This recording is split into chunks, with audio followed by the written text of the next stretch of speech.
versículo 23 de Romanos 6 está escrito: porque o salário do pecado é a morte, mas o dom gratuito de Deus é a vida eterna por Cristo Jesus nosso Senhor. Meu irmão, minha irmã, muitos não vão conseguir, infelizmente. Por quê? Porque não querem abandonar a vida de pecado. Porque estão presos ao pecado. Porque o pecado se tornou o senhor da vida deles. E porque eles estão servindo ao pecado. E eu quero falar com você, e é até difícil falar isso, mas se você serve ao pecado, você é digno do seu salário. Se você tem trabalhado para o pecado, você é digno de receber o salário que o pecado tem para você. Porque uma hora ou outra ele vai te pagar. Uma hora ou outra ele vai recompensar você. Porque você quis ser instrumento dele. Porque você não quis abandonar ele. Porque outras pessoas pecaram porque você induziu as pessoas a pecarem. Você trabalhou certinho. Você fez hora extra para o pecado. Você chegou até mais cedo no expediente para pecar. Você deixou muitas vezes de ir para casa e ficou até mais tarde no serviço para poder pecar. Você serviu com excelência ao pecado. E o pecado reconhece o seu esforço, sua dedicação e seu trabalho. E uma hora ou outra, ele vai te pagar. Só que a grande questão, e o que é preocupante é isso. Que aquele que vive para o pecado, trabalha para o pecado e serve para o pecado, é digno de receber sua recompensa e seu salário. Só que talvez você não entendeu que o salário que o pecado tem para pagar para os seus trabalhadores é a morte. E essa morte que o pecado paga para as pessoas não é uma morte repentina, mas sim uma morte lenta, uma morte espiritual, onde a pessoa vai morrendo dia após dia. Quanto mais ela peca, mais ela morre um pouquinho dentro dela mesma. Quanto mais ela peca, mais ela se afasta de Deus. Porque da mesma maneira que você tem que morrer para o pecado e viver para Deus, tem muitas pessoas que estão fazendo ao contrário. Tem muitas pessoas que estão morrendo para Deus e vivendo para o pecado. Você está entendendo? Porque isso é grave. Tem muitas pessoas que estão morrendo para Deus e vivendo para o pecado. Sendo que é o contrário que você precisa fazer. Você precisa morrer para o pecado e viver para Deus. É isso que Deus quer, é isso que Deus espera de você, da sua vida.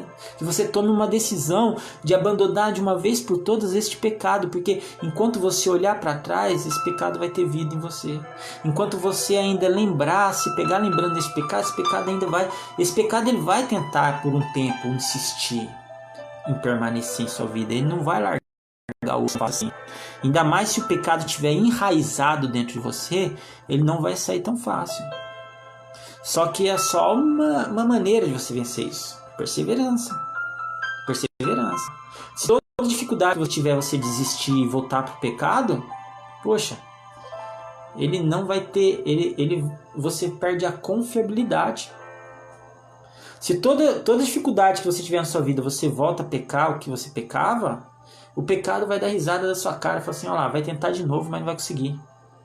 Olha lá, vai tentar de novo, mas eu vou até sentar aqui e vou ficar esperando, porque eu sei que lá não vai quebrar a cara e vai voltar para mim. Esse é o pecado. O pecado está tirando sarro da nossa cara. O pecado está fazendo uma baderna na nossa vida. O pecado está fazendo uma bagunça na nossa vida. Aquele que insiste em viver no pecado está vivendo iniquidade. Se existe uma coisa que afasta nossas orações, encobrem o rosto de Deus das nossas orações, encobrem as nossas orações do rosto de Deus, é a nossa iniquidade. Ou seja, muita oração nossa não chega até o céu, por quê? Porque a iniquidade está revestindo, cobrindo as nossas orações do rosto de Deus, porque o rosto de Deus é santo. Então eu quero que você entenda isso, já resumindo tudo que a gente leu aqui. Olha aqui, o salário do pecado é a morte. Se você insiste em viver no pecado, se você insiste em trabalhar pecado, o salário do pecado você vai receber uma hora ou outra. Só que você está pensando que é uma morte só carnal? Não é. É uma morte lenta, espiritual. Você morre dia após dia. Quanto mais você se afasta de Deus, mais você morre para Deus e mais você vive para o pecado. Aí você entra em depressão, aí você entra em tristeza, entra em crise de ansiedade. Aí você não percebe, a hora que você vai perceber, você está indo no médico, está tomando um monte de medicação, já não consegue dormir, já não consegue mais ser feliz, já tem insônia, parece que a sua vida já não faz mais sentido. Mas por quê? Porque lá atrás você escolheu se afastar de Deus e insistiu em viver no pecado. Porque lá atrás, quando Deus estava te chamando, você falou assim: ah não, mas eu quero ficar mais um pouquinho aqui. Ô meu irmão, você já viu quando faz vento lá fora lá? Aí a mãe sai lá na porta e dá um grito: filho, entra pra dentro que vai esfriar, você não pode ficar no frio, filho. Ah não, mãe, mas tá gostoso. Deixa eu ficar só mais um pouco. Não, filho, tá, vai. Você não pode pegar essa friagem no peito, filho. Depois você fica doente, quem tem que cuidar sou eu. Entra pra dentro, filho, agora. Não, mãe. Muitas vezes o filho é teimoso, né?